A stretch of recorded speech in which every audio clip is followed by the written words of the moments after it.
Greetings! I appreciate you joining me as I go through some thoughts after viewing Chapter 4 of the Book of Boba Fett. Chapter 4 begins, as all the others have, at the palace, where Boba is deep in dream while still healing in the Bactapod.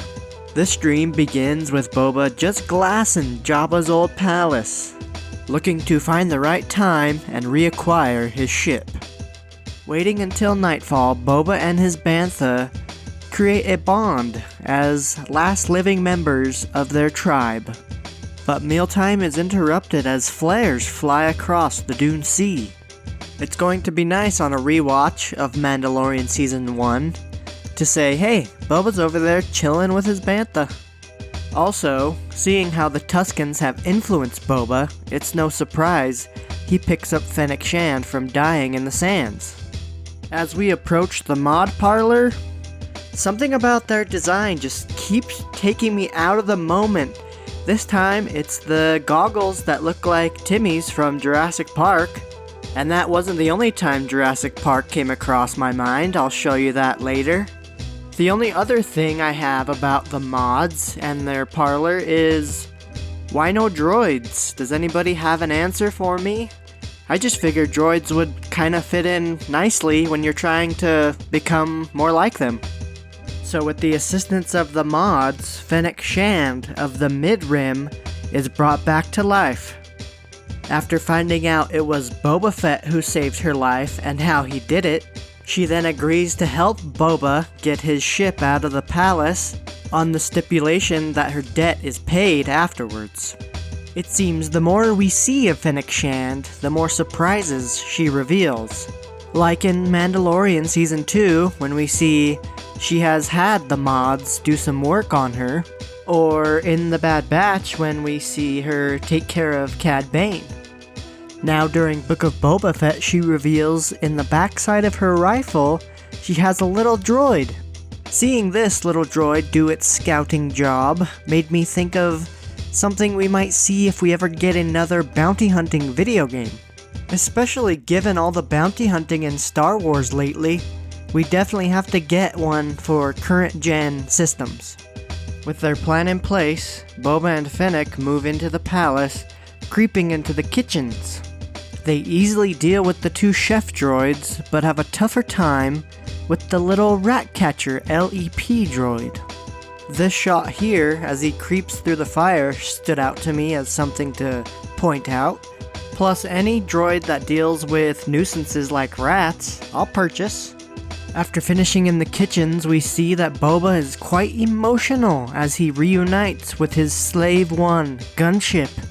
It's also very apparent that Boba needs somebody of Fennec Shand's prowess to handle the guards while he gets the ship up and running. Seeing Fennec's skills on display, close combat and sharpshooting, made me think of a question for you all. Who would you have in a sharpshooting contest? Fennec, Crosshair, or Migs Mayfeld? My instinct says Crosshair initially, but I'm gonna go with Fennec. If you have an answer, please share it in the comments. With Boba back behind the controls of his ship, let me say, the Slave One deserves all the screen time it gets. The moments featuring it in Chapter 4 are instantly iconic in my opinion. The harmony between sound design and cinematography are what keep me coming back to Star Wars time and time again. And yes, I will admit that I did jump on initial viewing at 1 in the morning as the Sarlacc attacked the Slave One. Also, the other Jurassic Park moment was here as Fennec dropped onto the glass. It reminded me of the moment in The Lost World seen here. Seismic charging the Sarlacc will for sure be near the top of my moments at the end of this season. But each chapter brings more and more top moments for me, so it's gonna be a very hard list to make. Please let me know in the comments if seismic charging the Sarlacc has made your list of top moments so far. Following an unsuccessful hunt for his armor, Boba convinces Fennec that there is a life beyond bounty hunting for them. He believes he can make better decisions than the ones who have hired him for jobs before.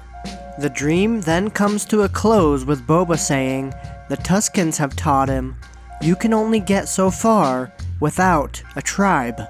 Hearing Boba say things like that make me so eager for him to find out about Omega.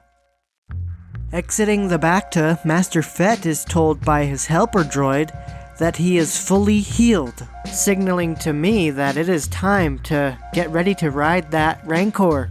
But he's not ready for that quite yet. He instead decides just to show his face in town. Boba checks in on the sanctuary just in time to see Black Chrysanthemum's beat down of a few Trandoshans. After coming off a loss in Chapter 3, BK seems pretty eager to get back in the win column. If these Trandoshans are so clueless not to notice how pissed off BK was, then that's on them. I mean, Garsa Thwip tells us that BK is a legendary, recognizable warrior. So as a Trandoshan, you should expect to be dismembered if you mess with him. I truly sat on edge, undecided on how it would go when Garsa Thwip was trying to convince BK to put down the Trandoshan. So it was nice to see the show stick to his character of a Dark Wookiee. I'm sure BK was glad to hear it would only cost him some credits to rip this Trandoshan's arm off. Boba follows BK outside after his Wookiee rage and offers him a job in a scug hole-free environment. Closing out Chapter 4, we see the power players of Mos Espa sitting down over a meal to talk some business with Boba. He proposes a plan of unity against the Pikes, which is rejected by the territory leaders in what I'm assuming is fear of the Pikes remembering who did business with who.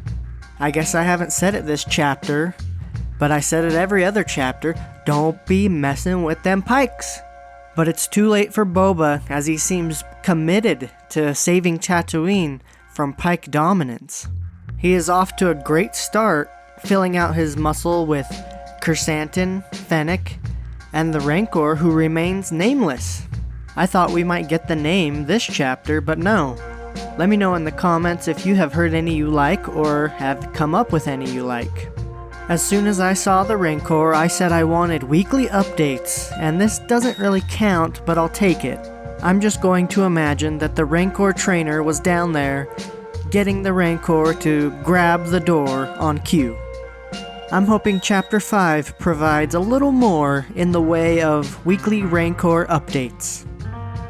Regardless of my thoughts for Chapter 5, it seems like Din Djarin is gonna get the call to come back to Tatooine. And that leads to a whole bunch of other questions. Like, what happened to the clan from Season 1 of Mandalorian? Is Din's clan gonna show up, some of them? Or will Din point Boba in the direction of someone like a Migs Mayfeld? Also, might we see a few bounty hunters being hired by the Pikes, such as Cad Bane? But anyways, I'll stop with the questions until we see what's going on in Chapter 5. Once again, I sincerely appreciate you joining me. Until next week, stay happy and healthy, and keep those Star Wars genes high and tight.